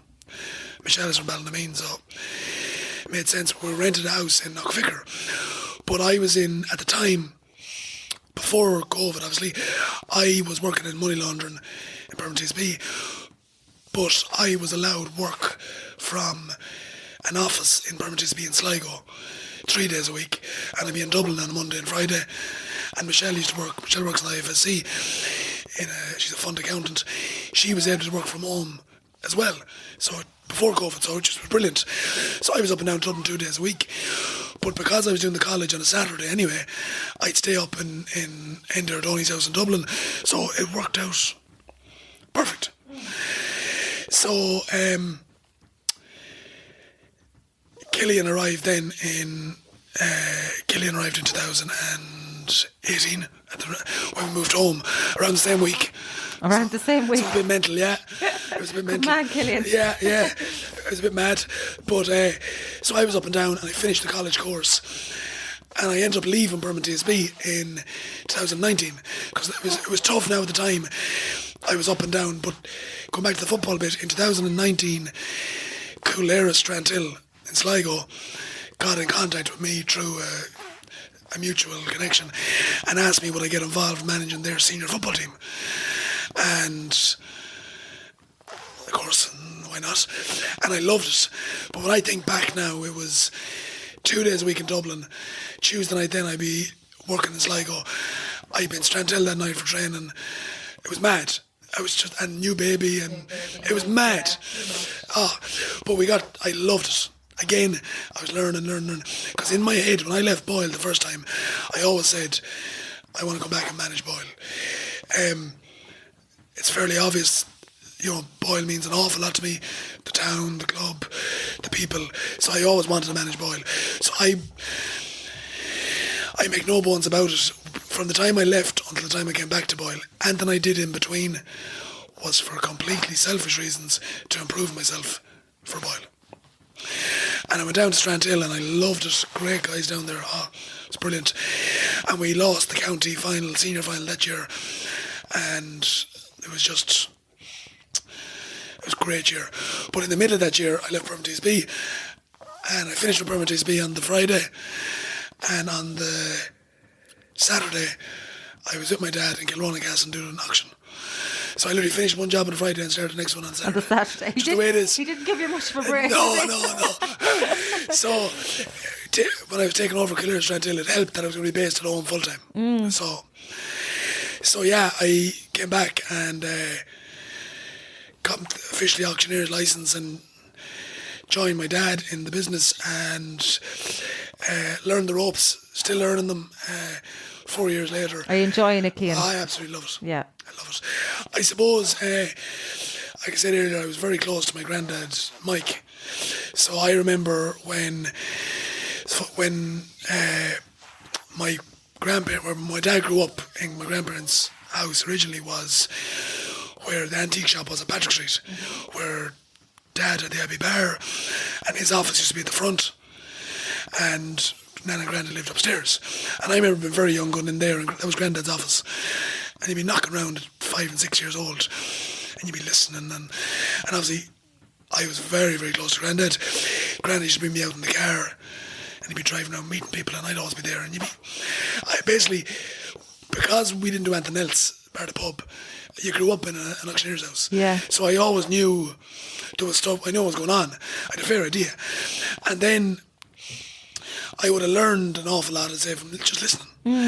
And then I would have went, Dad had an office in Sligo at the time, and then I would have went down to Sligo with Dad as 12, 13-year-old or younger in the car. And I remember it was mobiles just come out, and he'd have a hands-free kit, and I'd be in the front seat with a pen and paper, and he'd be saying, take down that, and I'd be taking down numbers for him, things like that. You learn, and it's when I look back now, you're picking up things about the way you talk to people, and I'm learning so much on the job. And again, you can have all the college courses you want, but I learned more in 6 months in the office than I did in 2 years of college. Yeah, absolutely. Same with every job. Yeah. But the big thing is, and the one thing I loved, and maybe it's because I enjoyed the bank as well, what I said earlier is meeting people, talking, and I'm able to talk. I enjoy talking. I love meeting people. Yeah. And And look, you're at the end of the day, you're looking for business. You're trying to get sales, and then you're trying to sell something. And I suppose out of selling something, there's nothing wrong with that. Yeah. But I suppose the one big thing I learned even more from, well, is the main thing I learned when I came back is from my dad is, we'll say, the work ethic, and the way he is with people. So I was in the bank, and I loved it. But at the end of the day, when I went home at 5 o'clock in the evening, that was it. Whereas now, and I saw with Dad over the years, and I'll be honest, and he'll smile when he hears it. If he listen to it, he probably will. He'll smile when he hear me saying this. But it took me a while to get into that mode of basically you're on. Where I know what him like. He'll pick up the phone at any hour, day or night. If someone rings him, business is work. And even now, some people say, geez, you got very like your dad. No, I don't know whether that's good or bad. It's good, I suppose. But I find myself sometimes saying stuff to people like, oh, geez, that sounds like my dad. But that's the way it is, like, you know. And then I would have heard my aunties and my mother saying, geez, Dad was very like his dad. Yeah. So it's the same thing. But I love it. Yeah. I love it. You're there in the middle of the town. You go in the morning, you look at the diary. You could be 3 different places. All of a sudden, someone rings. Can you show me this house? You're gone. Yeah. There's no set routine. You're not just sitting at an office desk for the whole day. But now I love it. It's challenging. It's tough going. It's not especially all, in these times. Yeah, it's not all sweetness and light. Like you have great days where you might sell a place. You have other days then when things don't work out, and you're managing people's expectations, and people are looking for this and looking for that, and you're kind of juggling. You're juggling a lot of different things. I suppose with us in our office, my dad is there obviously, and you've Marie and Barbara work there. We have a nice team there, and John Kelly is involved as well. It's a good team. It works well. From what I can see, I'm 4 years there, so I'm by no means an expert. When I was there, Kit O'Connor worked for us as well, and I learned so much off Kit in terms of the rental business that he used to be in charge of. I took over that as well now, so you're learning all the time, but every day is different, and I love it. But it's not straightforward. You know, you say, oh, you sold a house, great days, but there's a lot of stuff that goes into that. Yeah, and a lot of no's and hassle before that good day comes. Yeah, exactly. Yeah. And that's why I suppose, like, when it happens, it's great. It is, and I suppose, like most jobs, you'll be learning forever. Great. You'll be learning forever. Hopefully. And just, Cian, I'm aware we've taken up a lot of your time, but just before we finish up, can we just touch on your managerial role as a manager and last year, the big event? Yeah. So 18 is with Killear's Trantil. Yeah. Sorry, 19 is with Killear's Trantil. Yeah, 19. And 2020 then, I managed Kilmore. I knew a lot of Kilmore lads, and a great year in Kilmore. But they asked me would I manage a team for 2 years. And I said, no. I said, I'll manage Kilmore for a year if the Boyle job is available and I'm lucky enough to be asked. I'm going. I don't care. If it's not, I'll stay on. And Kilmore people are some of the nice people to meet. They said, no, we love your honesty. Great. So I spent a year with Kilmore, and then I was lucky enough to be asked to manage Boyle. So obviously 2 brothers playing, some of my best friends, Mark O'Donoghue, Sean Purcell, Mark O'Connor, Rock Hammore, changes dynamics. Yeah. I chatted with some of them, and I made it. They were keen. Well, to my face, they were keen for me to take the job. But I made it clear to them, I'm the manager. I'm not going to fall out with anybody, but I have things to do. You might like it. That's life. The first year, COVID kind of disrupted it. Didn't go according to plan. And then last year then was... The year started off badly. We lost 1 or 2 games at the start. And then kind of all of a sudden it took off, and we went we won the league. For the Boyle, never won a league. Won the league for the first time ever. And then we started off championship and kind of took it on a kind of world of its own. And things went very well and on and on. And then we ended up in, I suppose it was kind of a blur. I found it, when I look back now, it was mad. We played Michael Clavies in the quarter-final on a Sunday, and we won that. And the semi-final then was 7 days later. It was against St. Bridget's. And St. Bridget's are kind of obviously kingpins of football in Roscommon. And we had lost to them over the years. For years with the Boyle team, even when I was involved in 2016, we'd got to semi-finals. I think we got to 4 semi-finals in 7 years. We'd never won them. And not alone hadn't we won a semi-final, we actually hadn't performed in a semi-final. Like I always say, if you go and perform and you're beaten by a better team, well then, fine. But talking to the lads in Andonia and all the players and been at the matches, they never performed. And that was a killer. Mm-hmm. So I remember, the way I'd be very, when I'm in. And some people say I'm overboard and I'm obsessed, but I'd be watching videos of matches and I'd be ringing fellas and writing things down. I'd be a million miles an hour. When I'm in, so to speak. So that week we played Michael Clavies on the Sunday, and straight away we won the game. It's like, right, 7 days later, Bridget's. And that week was manic. And all I said to the lads all week was, you've lost 4 semi-finals. Sure, what's going to be a 5th one? Just go out, relax, take off the handbrake, and just perform. If you lose, you lose. You win, but just don't have regrets. And luckily enough, went out bad first 15-20 minutes, and we came back then, and the second half was just brilliant. Won the game. And again, the way I be, celebrated after the game. And on the pitch afterwards then with the players, we were in a huddle and everyone was delighted. And, there's parents, there was tears. There was a few people come onto the pitch, parents, and a few elderly members of the club that would have been there for years. There are tears in their eyes and they're crying. And then it kind of hit me then. It's like, geez, we haven't been in a final for 96 years. Yeah, imagine. And I know. And then you're kind of thinking, geez, it is a big deal. And I remember being in a huddle with the players after the match, and I said, it's brilliant, blah, blah. The final is in 13 days' time, 2 weeks. I said, lads, the last thing I said to them was, lads, there's only one worse thing than losing a semi-final, and that's losing a final. Yeah. So we can't have that. Yeah. And we left it at that. Yeah. And we went for a few drinks that night. And it was just a great night, whatever. But on the Monday, then I went into work, and I won't lie to you, there was not a lot of work done that Monday between people. But then with a county final, like it's not just a match. There's so much that goes into it.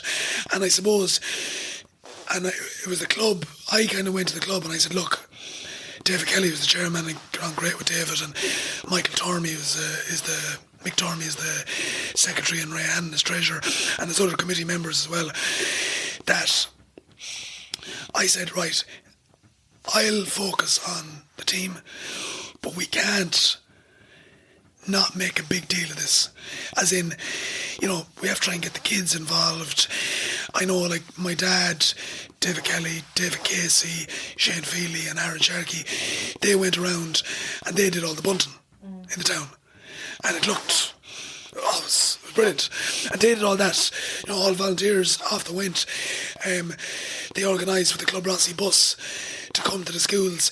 They got free tickets for all under 16s, things like that. And that's a buzz that's... Oh, sure, it was brilliant. My nephew got it. Yeah. And sure, he did the best thing ever. Yeah, but it's things like that. Yeah. Again, I think back, it reminds me of me in 94. Yeah. And if one child goes to the county final, it's like, jeez, I'd love this. Yeah, there you go. That's it. But there's so much stuff to do. Like, obviously, because the final, there's the media. So you have to have a night where the Roscommon Herald, all the local media do interviews and whatever else. And then it all comes back then, it's a football match. I have to prepare the team. So because we have so many players in college in Dublin and working down the country, during college, we train midweek in Mullingar. Because it makes sense, because we might have 10 in Boyle and 15 in Dublin. So we meet halfway. So that Wednesday night, so 10 days after the final, I was driving up to Mullingar with Kevin Mullen, who's involved with me, and I said, isn't it just great to be going training? don't have to worry about anything else. I couldn't wait to go training because you're with the lads and you know everything else is a distraction. It's done. So we trained that night, we trained the weekend and the weekly, and I really, really loved the build-up. I'm living in the town, I'm working in the town, our office is in the middle of the town. There wasn't a day went by where somebody on the street wasn't shouting over good luck or chatting about the match. There was people coming into the office. I go to Landis for a coffee. It took me twice the amount of time because people were talking about the match. And some people said to me, oh, you should get away from all that. You know, your focus is the match. I thought, complete nonsense. You have to embrace it. And I embraced it. Because now, fair enough, if it's a player, you don't want the players to feel pressure or overburdened. But for me as a manager, by me talking to somebody in Landis about the match and saying, well, we have a chance, blah, blah, blah, we don't, that has no effect on the outcome. So, and I'm able to talk, and I can take people talking to me. Whereas the players, the last thing I kind of want as a player is, or as a manager of players, is one of my players been standing on the street and some fella's telling them, oh, you're going to win by 5 points, you're great. Even though the player might say it won't affect them, psychologically saying, well, maybe he's right. But, yeah. You know, yeah. So I loved it. I embraced it. I talked to everybody. I answered the phone. I loved it. The week of the match flew. And it's funny, like, you know, people would be nervous. My mother would be nervous. Michelle I've never seen Michelle like that. Really? The week of the match. She was more nervous than I am. Really? It's funny, when I was younger, I'd be very nervous the night before matches. But now, the night before a match, I sleep, no problem. I'd wake early, but I'd sleep. But I don't sleep the night of a match. So if we play a match in the evening time, and if I went straight home, or even if I went for a few drinks, I'm lying in bed, the adrenaline, I'm wired. But the night before a match, no bother. Yeah. So the usual, we trained on the Friday before the county final as normal in Boyle, and I think I showed a few houses on the Saturday, the normal, didn't went different. Sunday then, at breakfast, went for a walk with the kids, normal, everything the same. And then you kind of realise, geez, it's a bit bigger for the simple reason is, so when we go to match in Hyde Park, you drive up to the gate, you just say, I'm the Boyle manager, or I'm Boyle player, and you drive into the dressing rooms at the back. But for a county final, you had to get passes. So it's a bit bigger now, you can't just drive in. And even things on the Saturday before the final, there was interviews in the Irish Times and in Irish Independent. And again, some people might say, geez, you're in the media, you're doing too much. If someone rings me and asks me to talk about the game, no problem, because it has no effect on the outcome. Yeah. I'm not stupid enough to say we're going to win by 20 points, or strokes down are no good. I'm not saying that in daft. I'm talking about the game. Yeah. It's sport. Like we sometimes get too serious about all these things. So I love the build-up. You go to the match, you hand your pass in, your drive in, and then it's like, geez, the huge crowd. I suppose the fact there was strokes down as well. 2 northern teams, first time in 20-something years. It was 6,000, 7,000 at the match. It was brilliant. And then obviously the game itself, I suppose the main turnout is Cian McKeown went off injured after 11 minutes, and that was huge blow. Like Cian is one of our best players. He's one of the best players in Roscommon. He was excellent all year for us.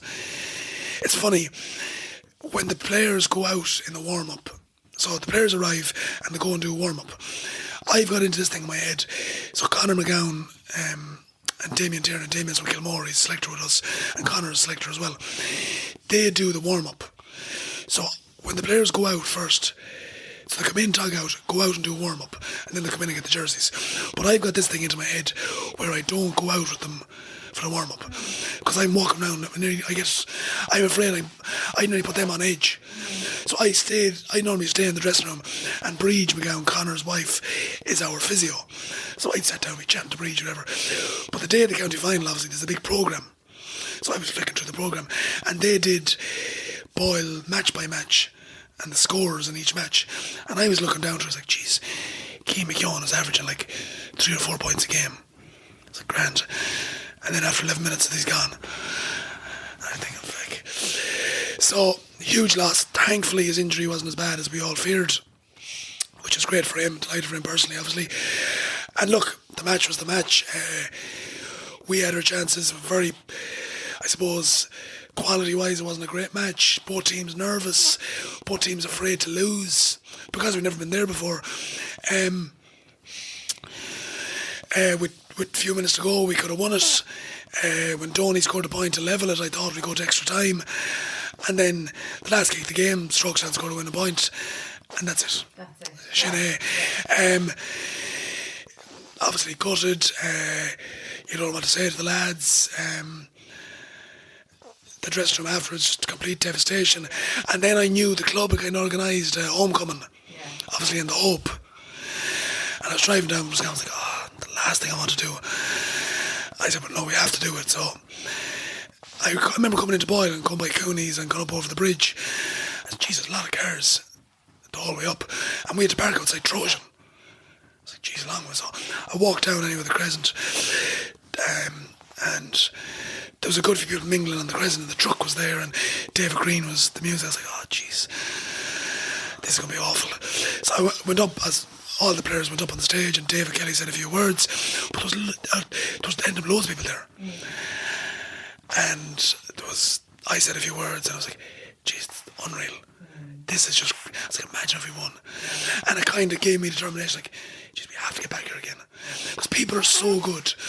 And it's like, you know, people are wishing you well all week and everything, and people genuinely do want you to win. Yeah. Like, one thing in Boyle is, I suppose, a lot of people, and everyone's the same in their own town or their own village or their own whatever, when teams or organisations are going well, everyone is with you. It's like even years ago when Boyle Celtic got the All-Ireland semi-final, like everyone was mad. They really do get behind, yeah. And I think as well, it's because we'd say, and it's the same with Boyle Celtic, everyone is low, everyone knows everyone. Both clubs are, everyone is tight, everyone knows everyone. Like it's not as if they're on one side of the town and we're the other side of the town and you don't meet them. Or there's no, and the same will even with if the musical society is going to the Ames Awards, you know, you love them to win. Oh, absolutely. You love, yeah. Even if the lads, but say, and the lads who go and run in the marathon, Stephen Tronroy or Noel Scallier, and you always want personal bests. You want, I don't know, maybe it's just me, but I want Boyle to be winning, to do well in everything. But obviously, when I'm involved in the GEA, I obviously want to do well. But with the flags going up and people wishing you well, everyone is behind you. Yeah, massively. There was great support, great atmosphere. People who aren't into GEA, who never played it, never went to a match, they were at the county final. Oh, yeah. Like it was, yeah. And it means so much to everybody. And I think it lifts the whole place. Yeah, it does. Even it really subconsciously. Does. You know, everyone's talking about, you look, oh, you're going to the match Sunday. And then, of course, we didn't win it. And there's a down and people are, oh, it's a pity. Blah, blah. But there's I think, I want to get there again. And like, it really does reignite the fire in people to kind of get behind the club. And I suppose this year now, you'll have some of that support with you from the start. Do you know? Yeah. You're putting me under pressure now. Really. Well able for it. But it's you have to be, these things with all clubs and all teams, it's all cyclical. Yeah. So we've a window in these few years to win something, and then it might, you know, players move away. Life gets in the way, you know, people get married, move abroad, whatever, and you mightn't just have as good a team again. So you have to be greedy. And I'm very competitive, and talking to the players, and everyone is mad to go again. Yeah. And it's great. And I suppose we just have to see what happens. We'll league first and championship and see how it goes. Obviously, we're going to be kind of put up there now to be shot at. But that's all part of it too. Yeah, we'll have to deal with it. Yeah. Again, it's great to be at that level. It's great to be involved. it's great to have people talk about you. Exactly. And in a good way. Exactly, absolutely. So, Cian, just to finish up now, I suppose, I realise we've taken a lot of your time, but is there anything that we haven't talked about that you'd like to talk about? No, not really. I suppose, again, I think there's two things really. But first, like, Boyle is, so this is the Voice of Boyle podcast, so I would say there's so much good about Boyle. And I think at times we don't push ourselves like we should. I'd be, like, there's so much things that we could be telling people or getting people to do, or like the clubs and organisations in the town, not like obviously the highest profile ones, GA club, soccer club, but like the musical society is excellent, the running or the athletics club, curly wheelers, the tennis club, the golf club. There's even things like, we'd say, the first Thursday folk club has started, things like that. Like, that's... There's a huge amount going on for a small town. Exactly. Yeah. There's something for everyone. There really is. And I don't think that we do enough to get that out there. And there's so much potential in the town. But the one thing about it is there's so many great people in the town. And not just like, I'm not talking about great people as in like nice people. I mean people with skill sets to do so much in a vast array of different fields that people don't know about. Mm-hmm. And I think it's like, I wouldn't want to have grown up anywhere else. I'd be, people to call you mad or whatever, but that's the way I am. I loved growing up in Forest View. I loved the way, whatever, I loved everything about it. I loved going away from home, learning the ropes, but I loved even more coming back. Nothing like it. Yeah. I get like everything, everyone, it's safe. There's a comfort in that. And I'm seeing in the business I'm in, obviously, that there is kind of a turn there of people coming home. Mm-hmm. Or people my age or older want to move back for a whole host of reasons. But a lot of it is, you see, Boyle's coming, and we're not a million miles away from being brilliant. Yeah. Yeah. Very close to us. Very close. Yeah, and again, I can't say enough about the support that I got and my family got when I was sick. Again, when something happens, that's when you know what people are with you or whatever. But yeah, and finally, it's funny, one of my brothers, when I told him I was doing this, he started roaring laughing. And I said, what are you laughing about? He says, very ironic. You're doing the Voice of the Boyle podcast too. Some voice. So that's my that's the way my brothers and friends that treat we're not sensitive. Yeah. I can see that. Yeah. Well, you put him through his paces now when you pick up now the season. Hopefully, get him to do a few extra laps. No, but no, that's really it. Look, thanks a million. I was honoured to be asked, along with, like, I'm a listener, regular listener obviously, and to follow in the footsteps of some of the former interviewees. I'm delighted to be asked, and thanks a million. Thank you so much, Cian. Well, we wanted to get you on early on. We had mentioned your name, and just delighted that you agreed. So thank you so much, Cian. No problem at all. Thanks a million. Thank you. And that's a wrap for today. Thank you so much for listening, and I hope you enjoyed the episode. If so, we'd really love if you could share the podcast on social media. You can find us on Facebook by searching for Voices of Boyle. We'd also love to hear your feedback and suggestions, so feel free to reach out to us via our website at www.voicesofboyle.com. And finally, we're always looking for new guests, so feel free to drop us a message if you'd like to jump on and have a chat with us. Thanks again, and chat soon.